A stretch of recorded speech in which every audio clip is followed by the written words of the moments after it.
nem sabia. Eu sei que é trabalho de mano. E quando os irmãos falaram, está pedindo até uma confirmação da palavra. E quando foi falado aqui, o nome do conjunto Gideão, é isso mesmo? Juízes capítulo 6. Eu fui entender o que Deus queria falar aqui neste lugar. Juízes capítulo 6.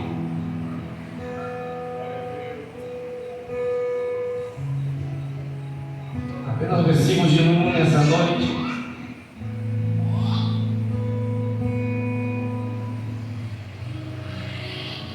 Isso aí, querido, seja bem espontâneo, não precisa ficar preso. Deixa Deus te usar aqui neste lugar. Você vai ser o meteorologedor aqui. Mantenha sempre o fundo em alta. E de acordo com que você vai atingir a árvore, aqui a profecia vai descendo, amém?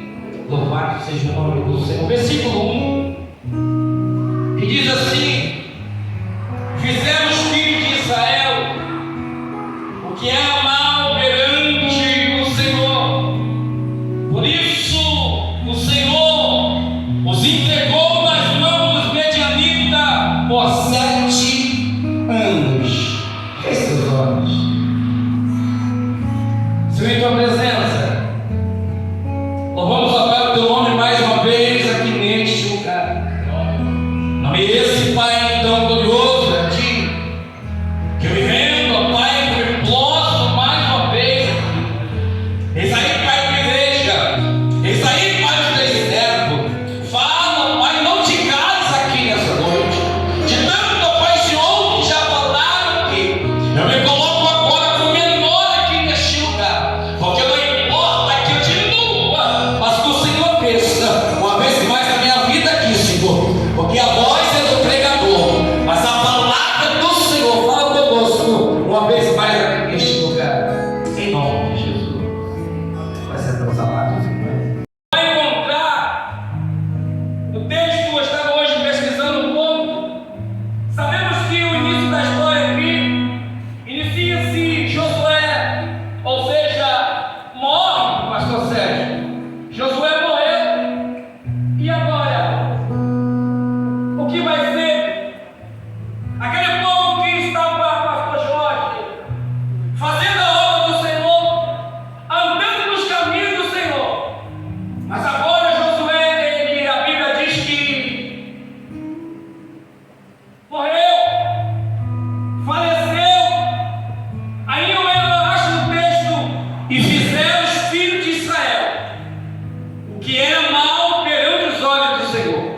A Bíblia não diz que o erro dele se adulterou, se furtou da direção de Deus, mas a palavra que Deus colocou ao meu coração aqui neste lugar não é para jogar você para fora, mas essa noite Deus, aleluia, trouxe uma palavra no meu coração para chamar você de volta daquilo que Deus te vocacionou. A palavra que Deus colocou, pastor Sérgio, no meu coração nessa noite, ou seja, pastor Daniel, mas que palavra é essa? Deus entregou, aleluia, os filhos dele na mão dos medianitas. Por que, pastor Daniel? Como Deus, pastor Sérgio, faz aquilo? Não é porque Deus é um Deus carrasco, não é porque Deus é um Deus ruim, não.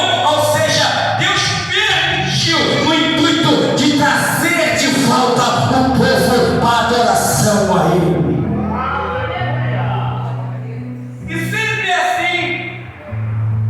Quando Deus percebe, bendito dos anjos, que o povo sai da direção, muitas das vezes Ele permite algo na minha e na tua vida para nos trazer de volta para o caminho. Pastor, mas aconteceu isso na Bíblia? Sim. Lembra, pastor Sérgio, quando os discípulos entraram no barco? Lembra? Jesus falou: vai para Betsaida. Aí, todo mundo sabe que no meio do mar veio um vendaval, veio pelo contrário. Aí depois a gente vai estudar um pouco, vai buscar. Jesus mandou: vai para um lugar. Eles pegaram o barco e foi para outro lugar que Jesus não mandou.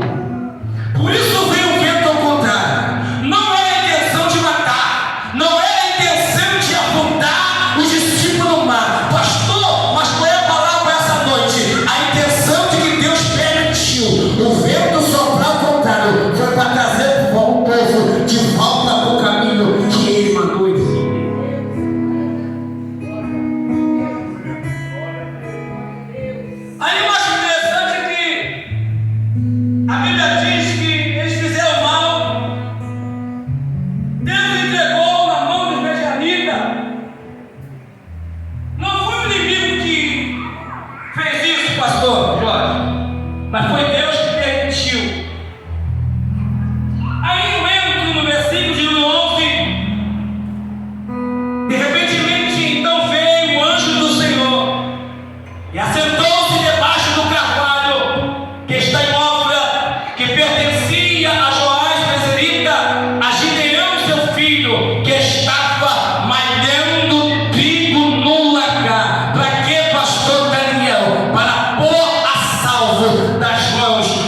Porque todas as vezes que os filhos de Israel semeavam, vinham os medianitas e levavam tudo, saqueava tudo, pastor João, não sobrava nada para eles.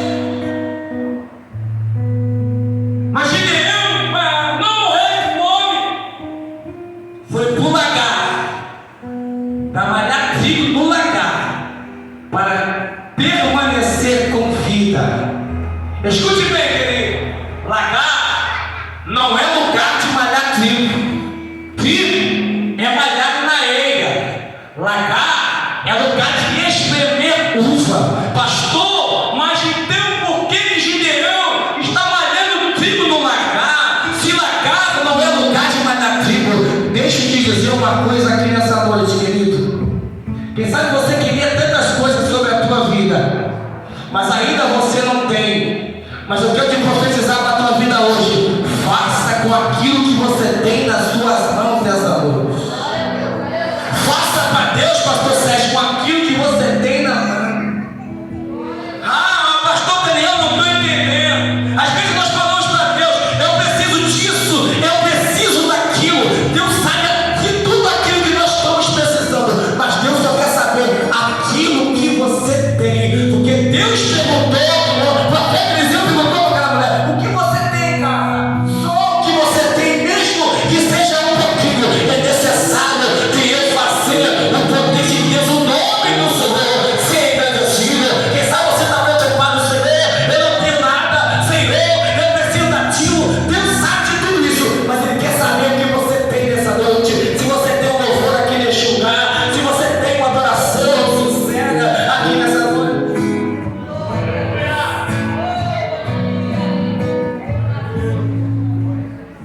Aí eu acho interessante que ele está malhando trigo no lagar, lugar baixo.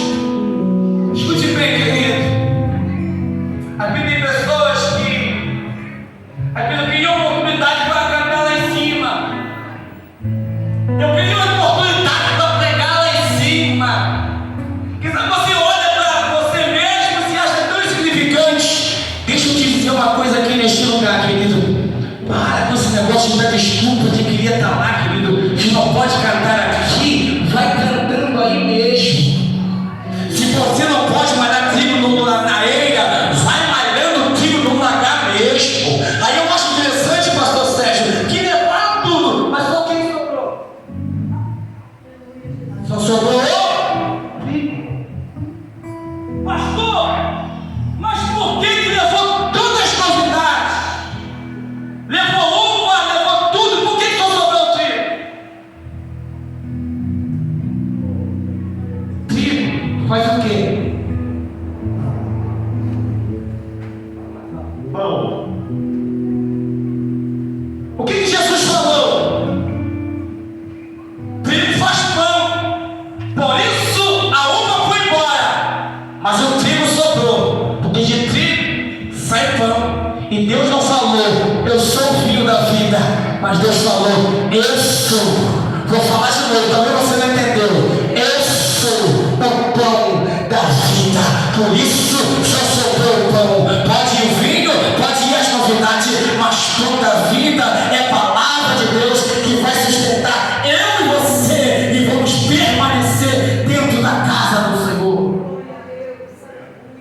Aí eu acho interessante que ele está lá, aí fui questionar com Deus, veio o anjo do Senhor, apareceu, olha só, Gideão, eu sou contigo, Gideão.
você tem, querido.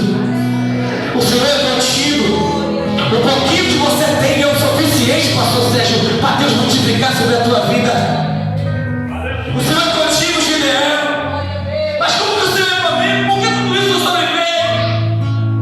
Por que isso está acontecendo comigo? Deus, se o Senhor é comigo, olha só. O Senhor nos entregou nas mãos dos medianitas. Onde entra na mensagem agora?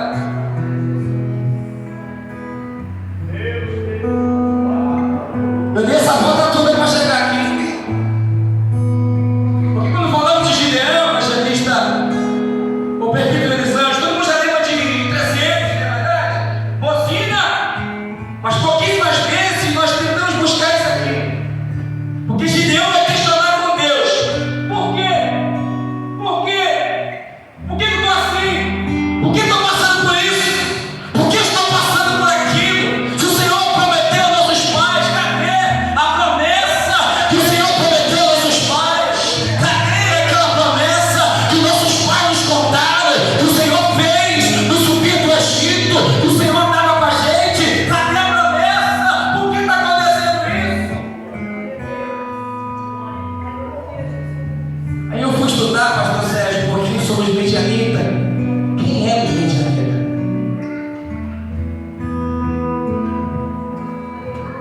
Eu fui pesquisar um pouquinho, mas quem eram os medianitas? Os medianitas, escute bem agora, preste bastante atenção, igreja. Os medianitas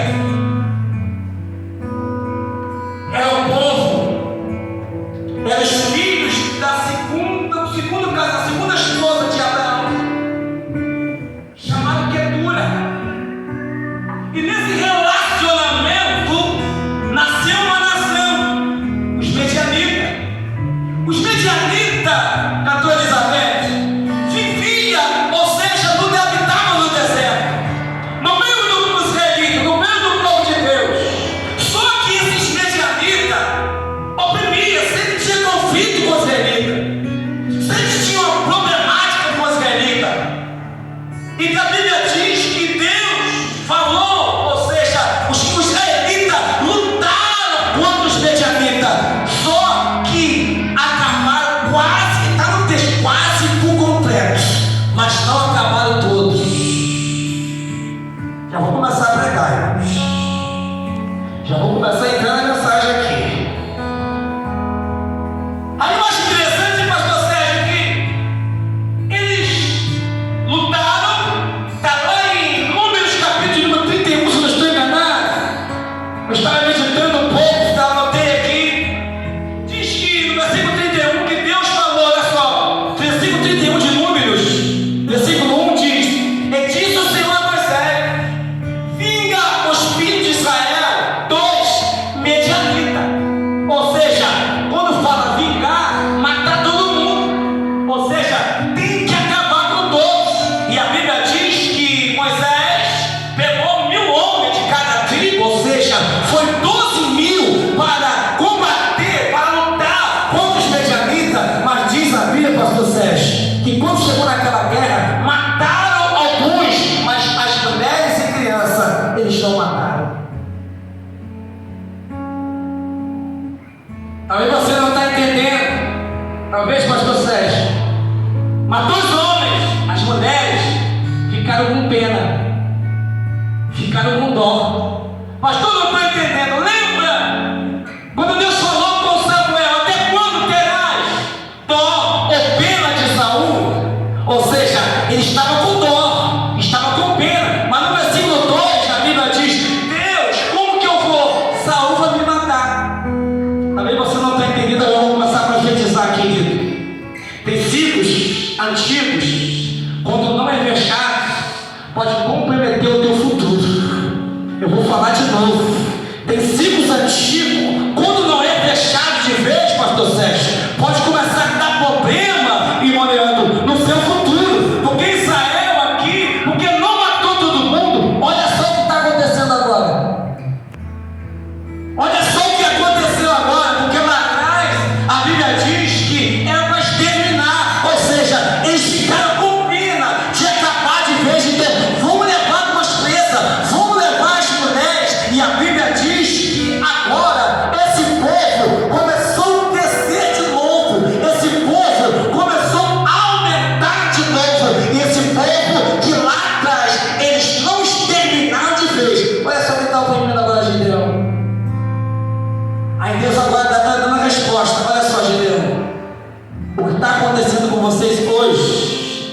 algo que vocês não exterminaram lá atrás. O que está acontecendo com você hoje, Gideão, é aquilo que você não foi fechado lá atrás. Então é relacionamento, Gideão, que você deixou de fechar lá atrás. Então isso está ocasionando, Gideão, o que está acontecendo hoje sobre a tua vida. Aí eu acho interessante que agora Deus vai para Gideão e fala: Gideão, vai essa tua força. Levanta, Gideão. Vai no mostrar o teu lado. Profetiza para ele. Vai nessa tua força. Profetiza, encoraja ele. Vai nessa tua força. Deus não falou, vai na minha força. Mas por que, pastor Jorge? Que Deus falou, vai nessa tua força. Você Deus falou: eu já te dei força para isso, rapaz. Eu já te fortaleci. Eu já te reanimei. Levanta a cabeça hoje. Vai nessa tua força, Gideão. Eu já te dei força, Gideão. Eu já te encorajei, Gideão. Então levanta a cabeça e vai.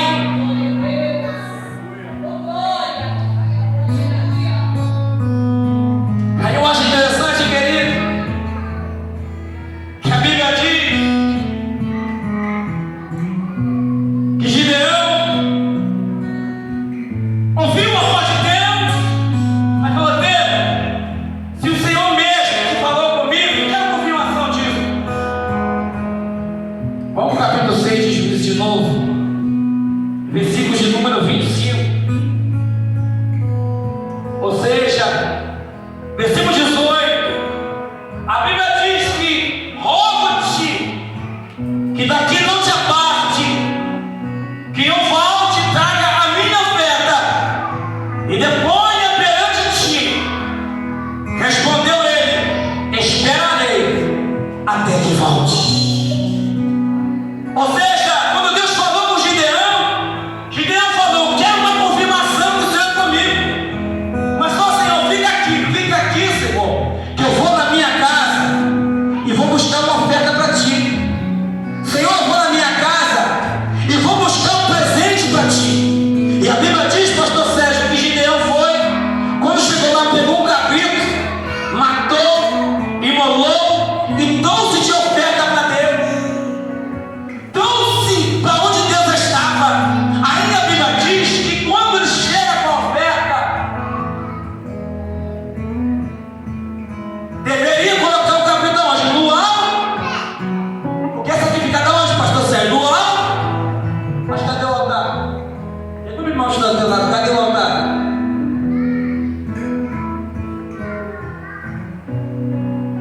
Porque a oferta era para ser levada no altar. Mas cadê o altar? Aí já que Gideão não tem altar, o que faz, pastor Elizabeth? Colocou em cima da pedra. Aí Deus tratou ali, desceu fogo naquele lugar. E talvez Gideão, olha só, já que desceu fogo, Deus aprovou minha oferta. Eu vou falar de novo, querido, escute bem o que eu vou falar agora. Nem todo fogo que desce é Deus aprovando. Escute bem, pastor Sérgio, isso é muito sério, pastor Sérgio. Nem todo fogo que desce é Deus aprovando. O fogo desceu, cantor Elizabeth, e pensou: Deus está comigo, aceitou minha oferta. Por quê? A pergunta que Gideão fez: por quê? Por quê? Por quê? Deus não respondeu nada. Deus não falou nada.